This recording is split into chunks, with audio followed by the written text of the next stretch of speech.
A grave is a solemn place, needs taken care of, the way this meathead is doing.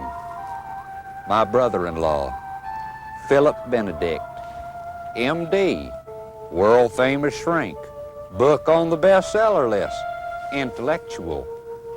If he's so smart, what's he doing out here in the middle of the night, fussing over that funny-looking grave?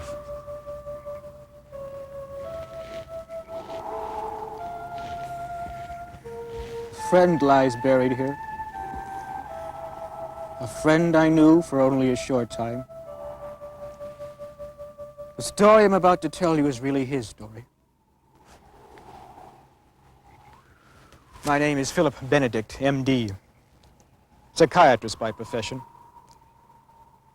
Perhaps you read my book, The Open Door.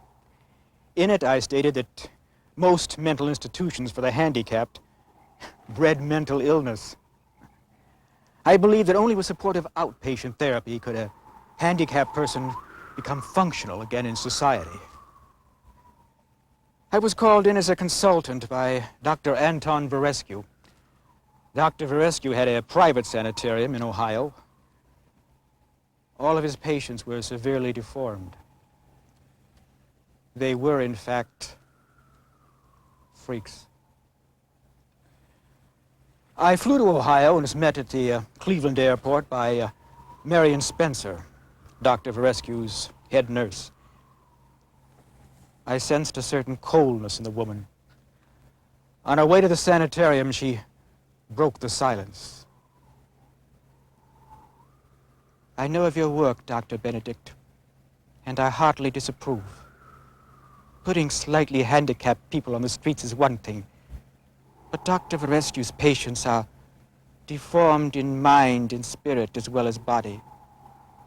They cannot, should not be placed into society. I recognized a fanatic and realized any reply on my part would only excite her further. It was a long and uncomfortable drive, but we finally arrived at the sanitarium. A huge, forbidding, castle-like building, surrounded by desolate bogs. The place had an unusual history, Ms. Spencer explained. The house was built over 100 years ago by an eccentric millionaire. He had a very young, very lovely wife. He lived in constant fear that she might leave him. He built the house here, on an underground lake. He drilled holes in the property so the water table rose. Surrounded the entire house with a veritable marshland of bogs and quagmires. He drove all the nearby animals up into the house, especially the rats. We've always had a problem with rats. We still do. But the patients know about the marshes.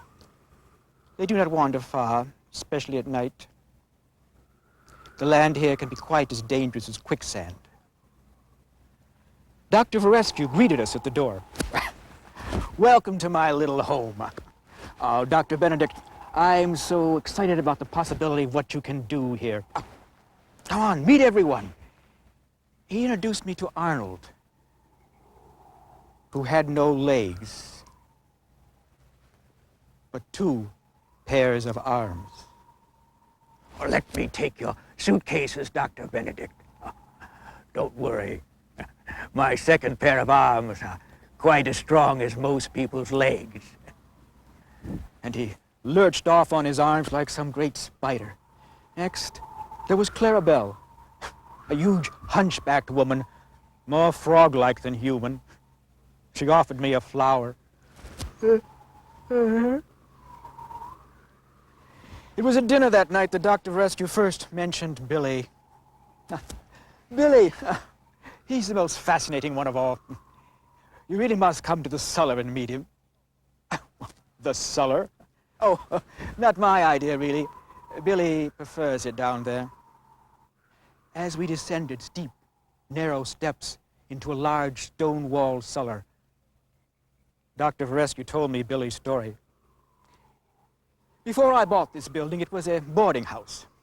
A young, lovely girl who taught school at nearby Hilldale High School came here to stay.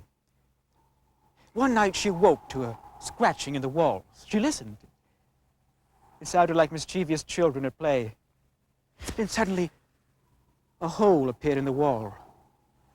Through it she could see sharp, crooked teeth and small, feral eyes. Tiny claws scraped away the plaster. A rat was gnawing its way into her bedroom. A long, gray-white figure slithered through the hole. Then one after another followed, dropping with soft plops on the carpet by her feet. She stared about the dark room in terror. She could hear unseen scurrying all around her. She jumped back in bed and pulled the covers over her. That's when the nightmare began. For under the covers, she felt a warm, furry movement against her leg. Tiny claws dug into her thighs. They hurled away the covers. Something ran across her body. A serpentine tail slithered over her breast. Tiny claws clutched her hair. She felt the searing wetness of a small tongue burn her ear. She tried to scream, but a great gray-white furry thing flung itself about her neck. Its eyes peering into her eyes, its mouth screeching by her mouth. The rats were all over her, clothing her in claws and fur. She tried to arch her back to throw them off, but their weight on her was too great. They consummated their fury there in the dark. Are you saying they sexually assaulted her? Yes. And Billy is the offspring of that unholy mating. But the product of a cross-species coupling could not survive. See for yourself. And Dr. Rescue opened the door to a small fruit cellar. There was a pallet of straw and some children's furniture in the room. In one corner stood a large screen.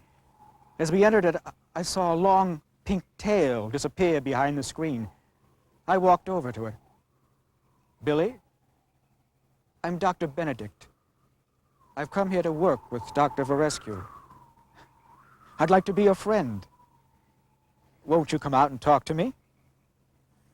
Moonlight streaming from a window behind the screen silhouetted a small creature there crouched on all fours. No. Stay here. Nice. Dark. Billy, you can't stay in the dark forever. No response. Billy, I'd like to come back tomorrow to see you. I'd like for us to be friends. Is there anything I can bring you? Anything you'd want? And the creature on the other side of the screen stood up on its hind legs and pressed its face against the screen to whisper to me. I could hardly wait to find out what he would ask for. Mama? Mama? I reached out my hand to touch that twisted little face behind the screen and felt wetness. The wetness of tears. In the following weeks, I talked to Billy again and again, but I could never coax him from behind the screen.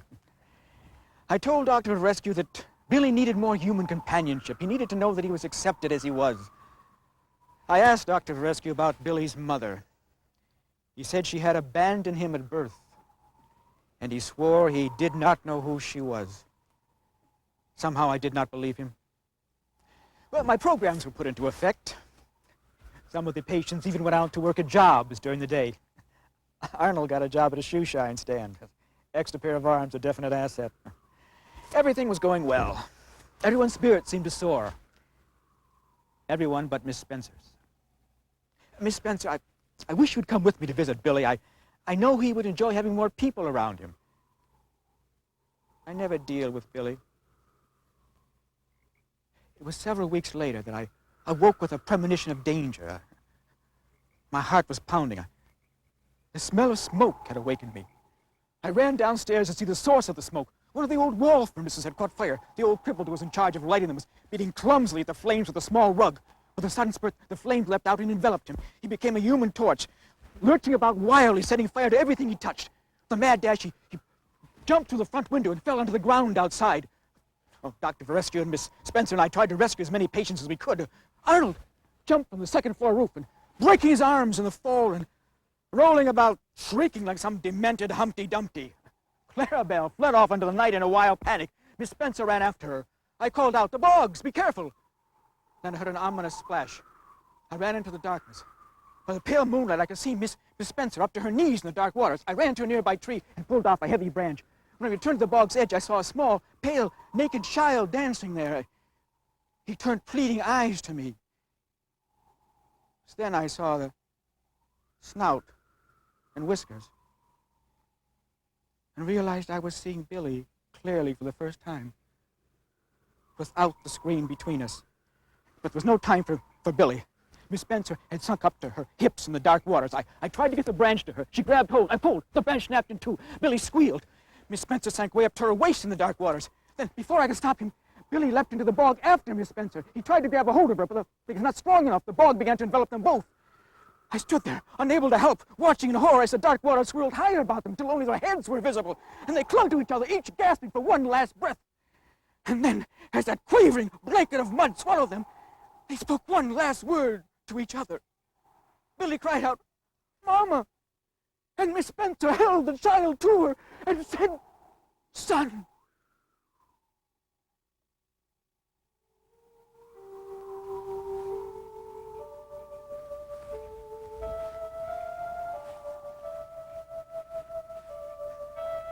Mother and son are buried here. I saw to it they were buried in the same coffin. But it was a closed casket. Billy would have wanted it that way. Now mother and son are at peace, together, forever.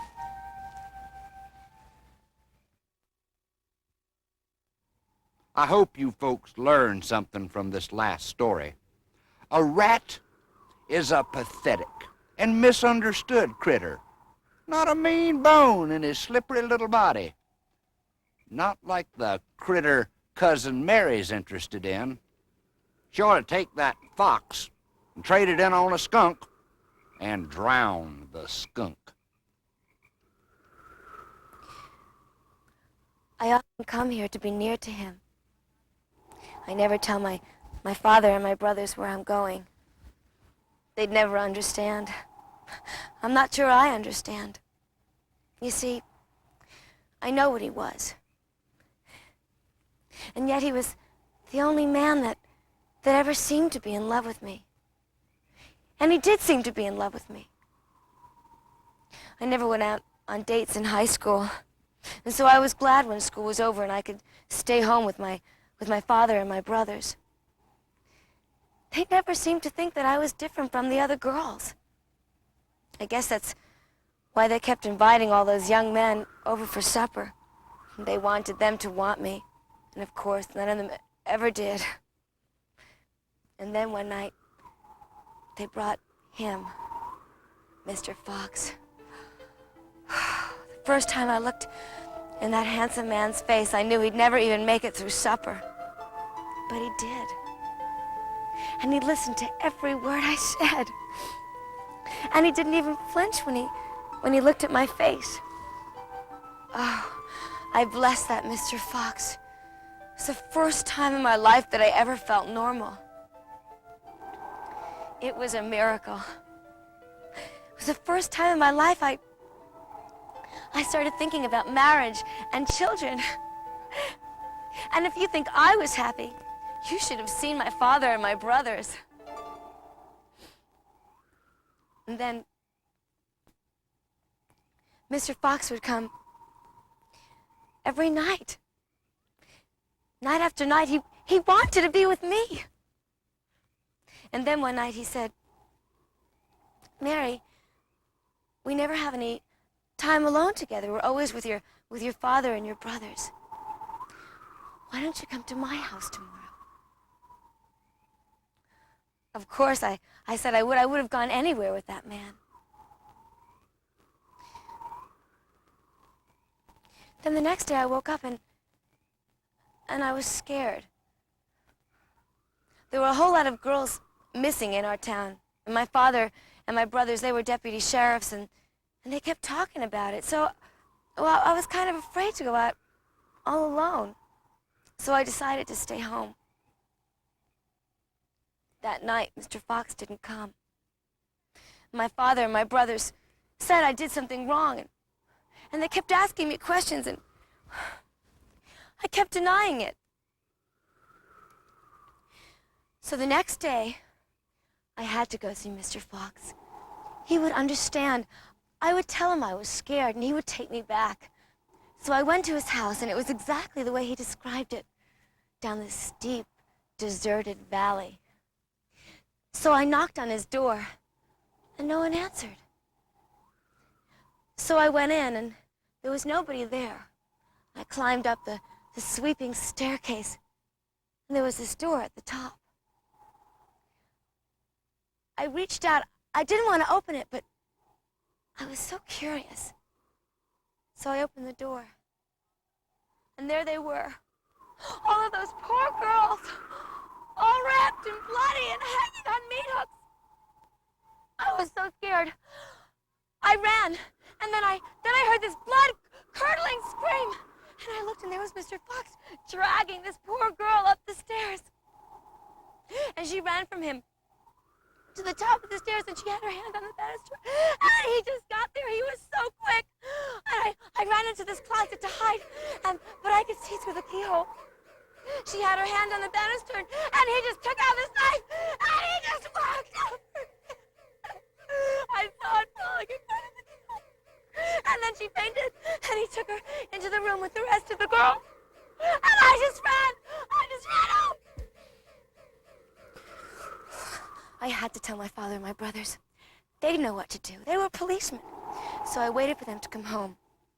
And then I told them, Mr. Fox isn't what he seems to be.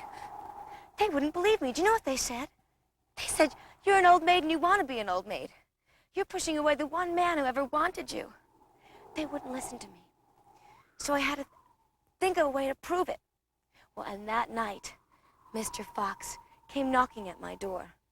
And he said, Mary, you didn't come over the other night. Don't you like me anymore? And I said, oh, my dear Mr. Fox, I wasn't feeling well, and I had no way of telling you. Well, I don't want you to be angry. Won't you please stay for dinner? And he stayed. And after dinner, I said, you know, I had the strangest dream, Mr. Fox, and it was about you. Do you mind if I tell you about it? And he said, no, of course not. I said, you know, I dreamt that I went to come see you at your house, and nobody was there. I knocked. And I came in, and I went up the stairs, and there was this door at the top of the stairs. Didn't want to open it, but there was something that compelled me to turn the knob, and I did. And there they were, all those missing girls, all dead and hanging on meat hooks. And you know what Mr. Fox said? Trying to be so calm. Oh, Mary, that wasn't a dream, that was a nightmare. You know what I said? I said, Mr. Fox, even calmer than him. That wasn't a dream. That wasn't a nightmare. That was true.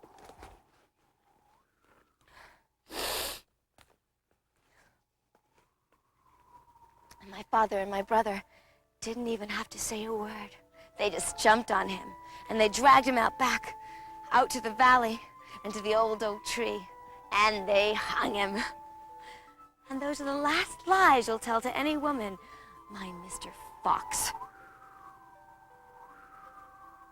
That Mr. Fox had more women's clothes than your downtown Macy's. Sister Mary had a hell of a garage sale after we hung him. At least she got something out of the engagement. Never did get that gal hitched. She'll be 9 years older than God before she finds the right man. Ghost. Ghost don't bother us up here at Tuesday Hill Boneyard. Nah. Ghost is nice folks. Come up here and take residence in one of these 6-foot bungalows and put on that wooden kimono and they're through. And that's that. No, it's the mourners that cause all the trouble and the tourists.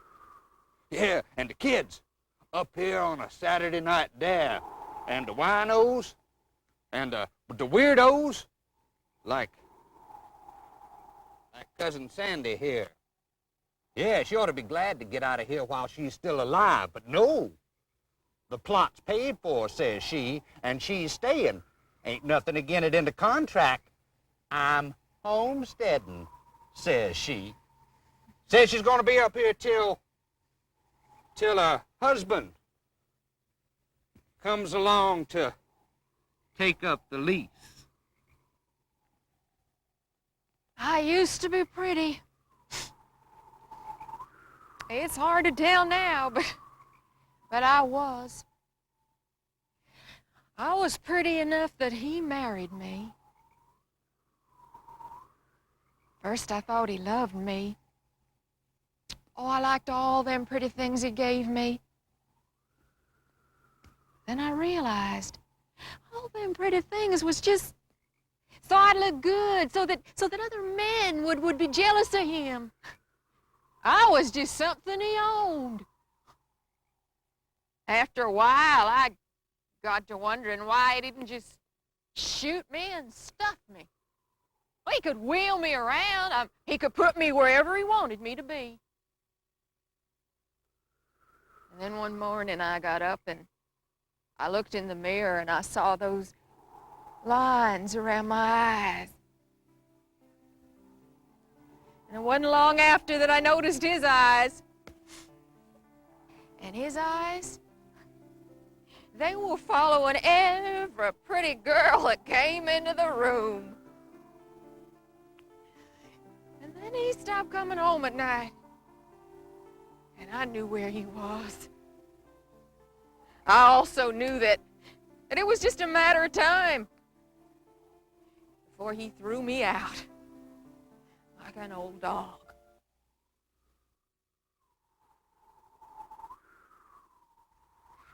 And then the fever came. Folks was just lying down and dying. And I got it. I woke up one morning and I was all running with sweat. And I could hardly get my head up off the pillow. I kept calling his name. But he didn't come. See, he's afraid he was going to get it from me. So was the cook who took care of me. I don't know how many days I lay there. And then one morning, I woke up. And I was cool. And I knew I was going to live. And I called his name. But no sound came out of my mouth. And my lips didn't move. And when I tried to lift my head up over the pillow, my muscles wouldn't work. I couldn't even move my eyes. And then the cook came in and she was yelling that I was dead. Well, he stuck his head in the door. And there was such a look of relief on his face. I thought, oh no, I'm not dead. You get a doctor. Well, they did. They got a doctor. And I lie there while that quack said I was dead. And then the cook, she started putting this dress on me. And I thought to myself, they're not really gonna bury me. I lie there terrified when 4 of his friends came in and picked me up and carried me out into the parlor and laid me in that casket. I could feel the satin all around my neck and shoulders.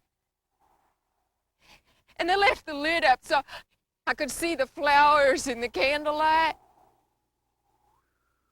And then my husband came and bent over me and kissed me like he cared.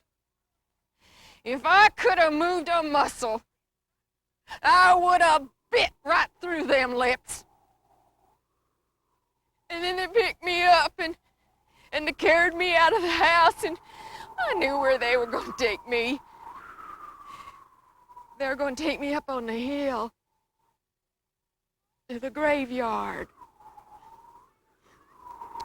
All the way up that hill, I kept shouting at him inside my head. I kept saying, please, this is wrong. But they didn't stop. Not till they got to the top of the hill. And when they stopped, I could feel them easing something underneath that coffin. And I knew what it was. I've been to funerals.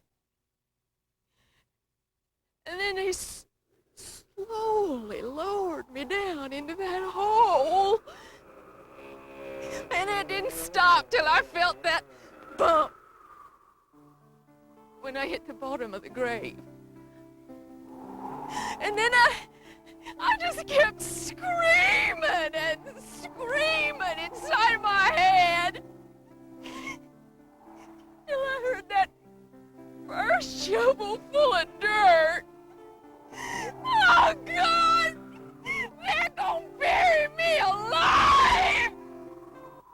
I don't remember what happened next till I woke up. So I was grasping for breath, and I was all sweaty, and then I realized there's not much air in here. And I better take real shallow breaths and just pray that somebody comes to save me. So I just lie here taking shallow breaths and praying harder than I've ever prayed before in my life. And that's when I heard the shovel. And I knew it was my husband. In spite of everything he'd ever done, he did care about me. 'Cause he knew I was alive and he was digging me free. I just lie here waiting to look up at his face. But when that coffin lid came open, that wasn't my husband's face I saw. That was some old drunk I'd seen around town. Now, how could that old drunk know that I was alive? And then he was ripping at the necklace around my neck till I heard the chain snap. He hadn't dug me up to save me. He dug me up to rob me. And then he was pulling at the ring on my finger, but my fingers were all swollen and the ring wouldn't come off. And then I saw that knife in the moonlight. He was gonna cut my finger. I felt the stab of that knife, and then I just screamed. The pain of the knife, it snapped me right out of it. I let out that yell, and I sat up in this coffin, and that man, that man, he leaped out of this grave, and he ran like a rabbit. Oh, if he'd only known. I wanted to bring him back and kiss him. He just saved my life. Well, now I wanted to get on down the hill and let my husband know that I was alive. So I got up out of that grave. And I came on down the hill. The house was black. 'Cause it was the middle of the night. when I got down to the front door, well, I started banging on it.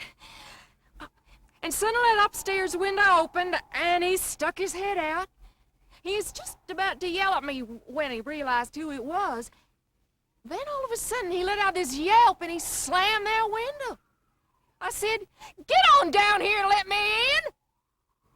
Well, it took him an awful long time to get down them stairs. And when he did, he didn't open that door. Next thing I hear, he's shoving furniture up against it. Well, I went over to the window and I started banging on their window. I said, "It's cold out here. Open up that door." Next thing I know, he's shoving furniture up against the window. And then I can hear him in there, and he's jabbering about ghosts. Well, I thought, I'm no ghost. Open up this door. That's when I heard the woman's voice answering him.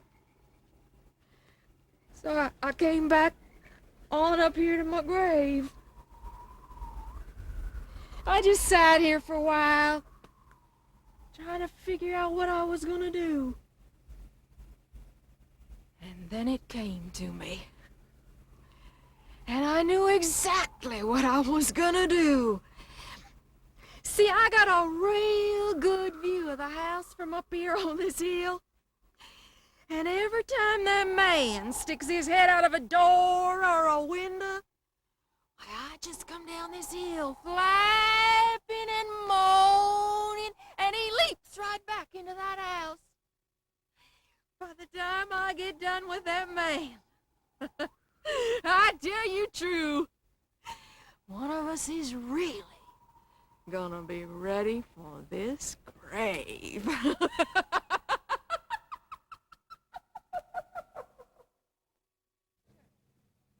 Hey, you want to see one honey of a gravestone? Well, do you? Well, keep your shirt on. Look over here at this one. I take particular care of this one because it belongs to one of my favorite relatives, Uncle Albert. Uncle Albert was particularly fond of this monument because it was kind of quiet, off in a corner, just like Uncle Albert when he was alive. Because you see, Uncle Albert was a hermit, and he lived in a little shack out behind Papa Keel's farm.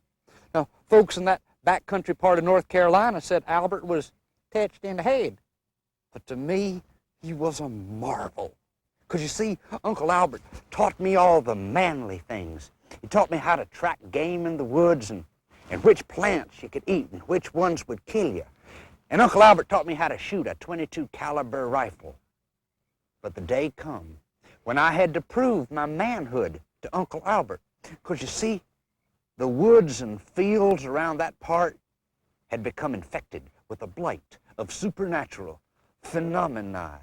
Just the night before, Uncle Albert had seen a shadowy form slipping out of Papa Keel's barn with something under its arm. And when we went out to investigate, one of Papa Keel's newborn lambs was missing. And then we went out into the light of the full moon, and on the night air we heard a hideous baying sound like, "Oh!" And then we looked, and there on the ground was footprints. Big old monster footprints. It was the sign of the werewolf. The very next morning, Uncle Albert looks me right in the eye and says, "Bobby boy, today's the day you prove you're a man." And then he took that old dilapidated .22 caliber single-shot rifle off its peg on the wall, and he rummages around in a box till he comes up with a silver .22 caliber bullet. He says, "Go find that werewolf and bring it home." I say, "Uncle Albert, how do I find it?" He says, "Dumb bell, if they put your brains in a jaybird, it'd fly backwards. Go out and pick up them tracks in the soft ground and follow them tracks till you come to the last pair of them tracks. And look there, there'll be a werewolf standing in them. Shoot him, bring him home for supper." I took that .22 caliber silver bullet and stuck it in that rifle, and off I went, stepping high and proud as a rooster in deep mud. I followed them tracks. I came out of the woods. I looked across the cow pasture, and sure enough, there on the other side was that werewolf bending over and eating something nasty. But it was too far for me to get a good shot. I'd have to sneak across that cow pasture. folks, there are two ways to sneak across a cow pasture. The first way is to look ahead at where you're going. The second way is to look down at what you are about to step in.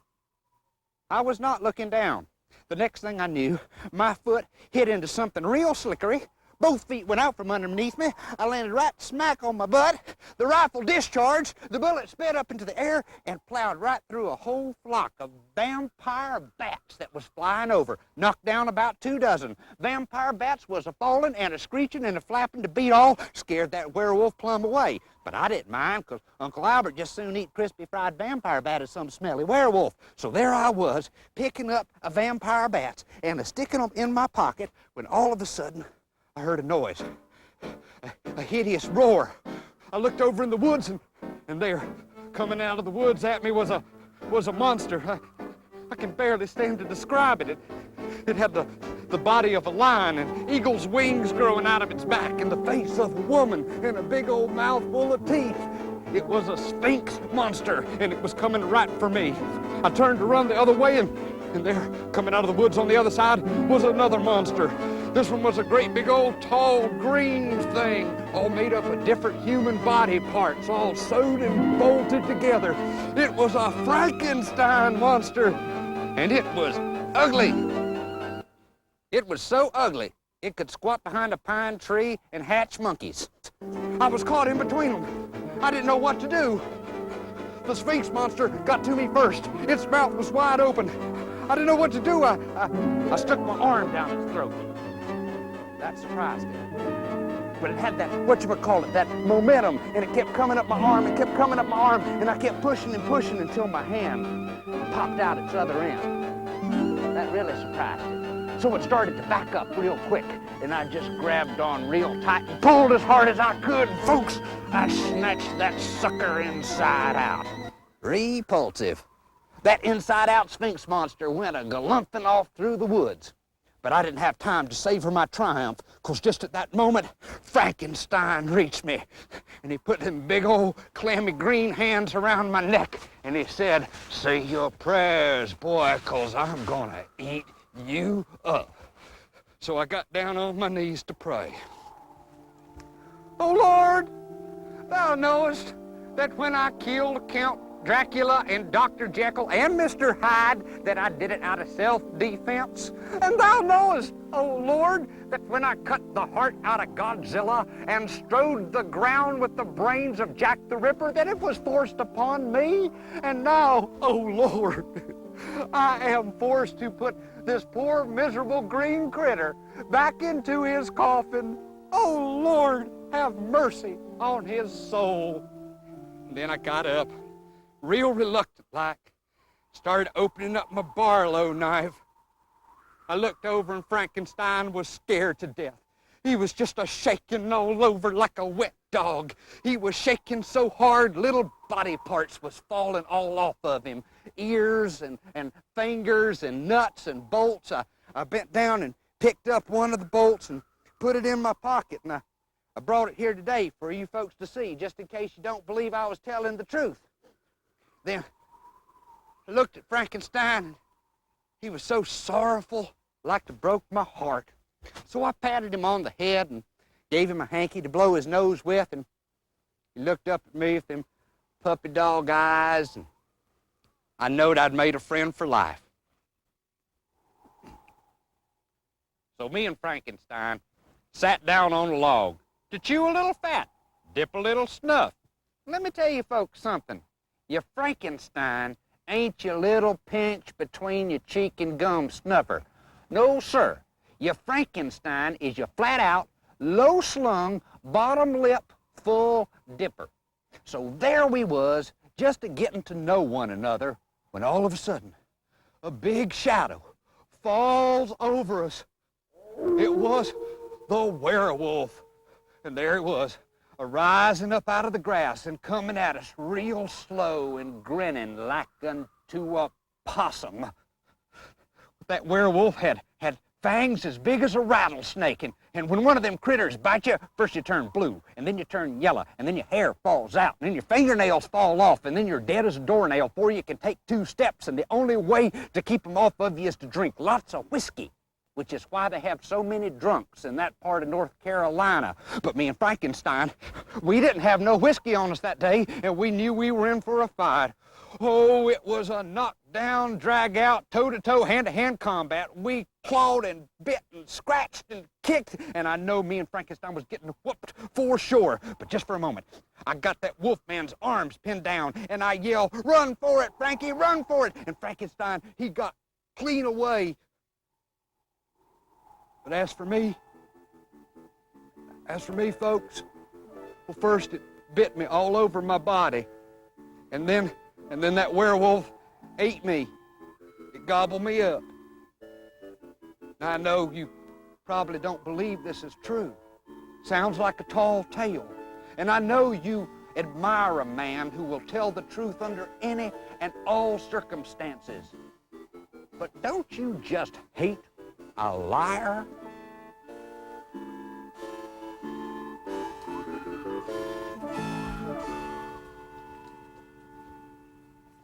You know, we got enough kinfolk around here to have us a family reunion. And nothing Cousin Julia likes better than an old-fashioned family reunion. Doesn't matter to her if the family's living or we're dead. She had a court order to get her husband Jack dug up. Says she's going to have a family reunion or die trying.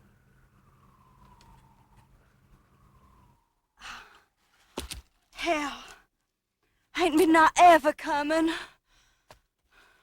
It'll be all right, Jack. Time is almost here.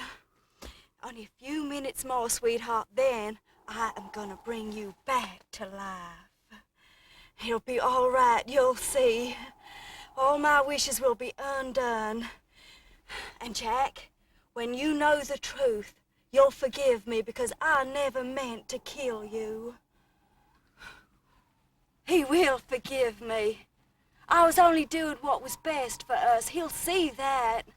And I never even would have made the wishes, only we were so poor. And you know, when you first get married, it's kind of challenging, but after a while, being poor is trying. Spaghetti all the time, thrift store clothes. Okay, so I wish for money, for goodies. Hell, you want 'em too.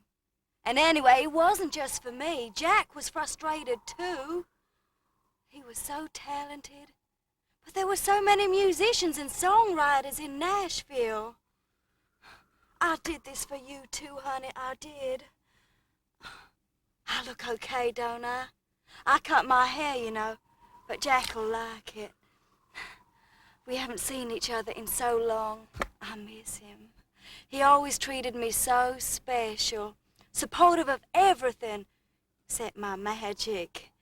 He never really approved of that. You see, I was always interested in the occult, reading everything I could get my hands on. By the time I was a teenager, I was even doing a little witchcraft. Oh, nothing major. Just a little spell to get an A on a test I hadn't studied for, or to attract a certain boy I had my eye on, stuff like that. Anyways, by the time I was in college and Jack and I started dating, we were so much in love, magic wasn't necessary. But then, honey, you got so depressed over not finding enough gigs. And then we started arguing all the time, and I got scared. Married people that argue like that sometimes get divorced. And Jack, I didn't want to lose you. Do I look okay? Is my dress all right? I mean, I don't know what's appropriate for bringing somebody back to life. Time's going so slow. God. Anyway, Jack and me, we had this awful, awful fight. And I just knew I had to get out of the apartment. So, I went downtown. And I just happened upon this little store of the occult. Actually, it was an old haunt of mine. And it was all dusty. And it had that funny kind of smell that old things sometimes get. It was the kind of place that would make you feel like there was buried treasure underneath all of that stuff. This time there was. Under all that stuff, Ouija boards, I Chings, tarot cards, I found this old book. I had to strain to read the cover. Anyway, I couldn't believe my eyes. It was Triple Heart's Desire. Well, anyone who knows anything about witchcraft knows this book, but hardly anyone has ever seen it. It is supposed to have magical powers. I mean, I didn't even know if it was real or just a legend. But there I was, in this little store, holding this book in my hand. And holding that book, I felt like it was calling my name. It was going, Julia, buy me, Julia. I'm the answer to all your problems. That's all I was trying to do, sweetheart, was solve some of our problems. I mean, if I knew what was going to happen, I never would have made that first wish. Oh, heck. I got dirt on me. Do I look okay? I mean, I want to look pretty for Jack. He's got to think I look great. Well, it was partly your fault anyway.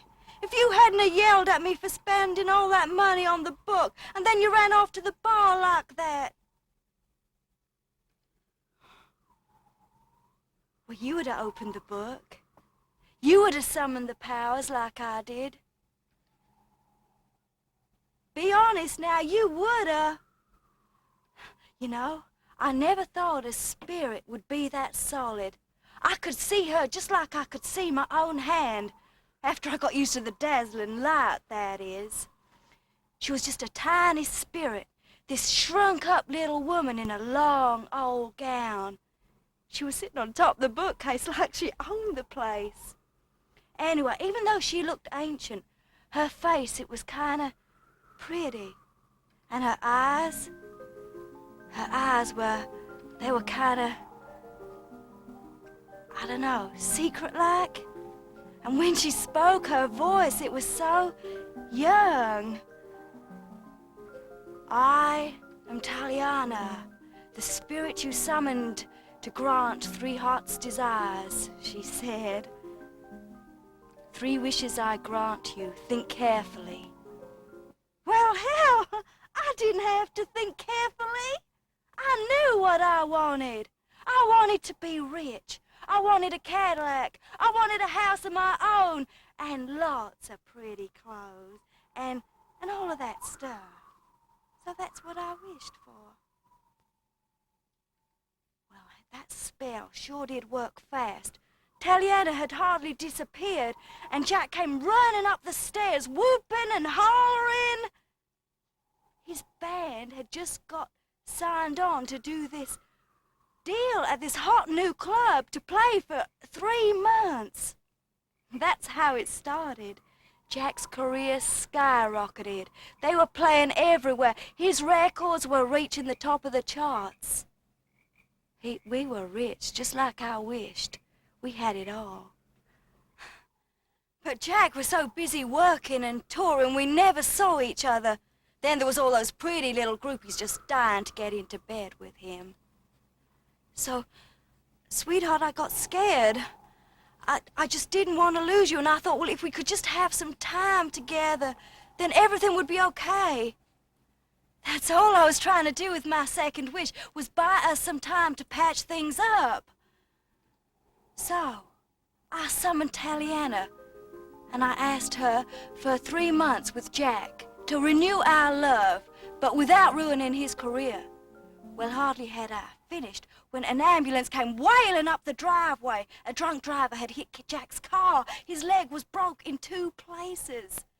The doctor said he would be just fine if he stayed home in bed for 3 months with his leg in cast and traction. I got my wish. Jack wasn't going anywhere for 90 whole days. He was all mine. It was so good. We were together night and day. If it wasn't for the damn traction, it would almost be like a second honeymoon. But even with the traction, we sort of managed. It was so good. I gave the maid lots of time off, so as me and Jack would be alone in the house together. The final week, I just told her to take off altogether. That afternoon, I cooked him a real special lunch in our new microwave oven. Everything was real nice. All I did was go out of the house for 45 minutes, just down to the dry cleaners and the market. It was no big deal. When I got back, there was fire trucks in the driveway, and the house, there was paramedics in the driveway, and the male body, its leg dangling in a cast, with traction ropes. I wouldn't have even recognized Jack, except for the cast. He was so badly burned. The fireman said that it was caused by faulty wiring in the microwave oven. Jack hadn't had a chance, they said. The smoke had killed him before the fire even reached his body. Jack's death was my fault. If he hadn't been caught in traction ropes because of my stupid wish, he'd still be alive. I killed him. I killed him. But now, I am gonna bring him back to life. After the funeral and all, I summoned Taliana for my final wish. She came in a blaze of light and asked me what was my heart's desire. I said, I want to be reunited with Jack. I want Jack to live again. She was thoughtful for a minute. She frowned and said, that's a compound wish. You're trying to get 4 wishes instead of 3, and 3 is the limit. No, I said, no. All I want is for Jack and me to be together again. She thought for a moment and said, if you are sure that is what you truly desire, it is as you wish it. I said, yes, it is what I want. Very well. Taliana disappeared, leaving me with a list of instructions. And here I am, almost at the stroke of midnight. And when Jack and I will be reunited, I will open the coffin lid, I'll kiss Jack, and then we will be together again, always. My God, it's that time. Do I look all right? Am I okay?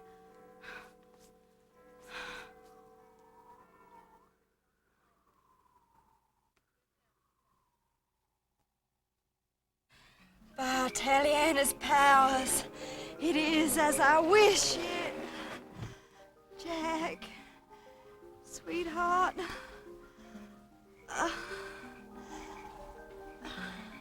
Taliana, you promised. We will be together always. Not I with you up there, rather you here with me.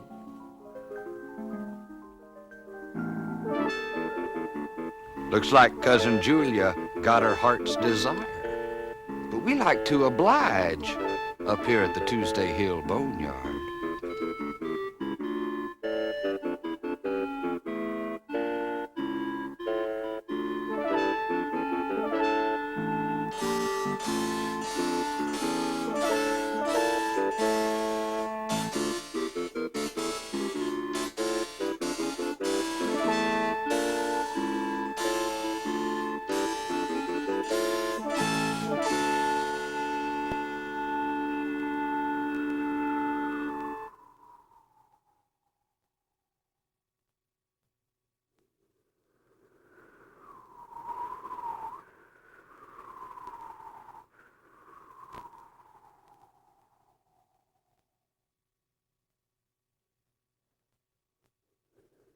Oh!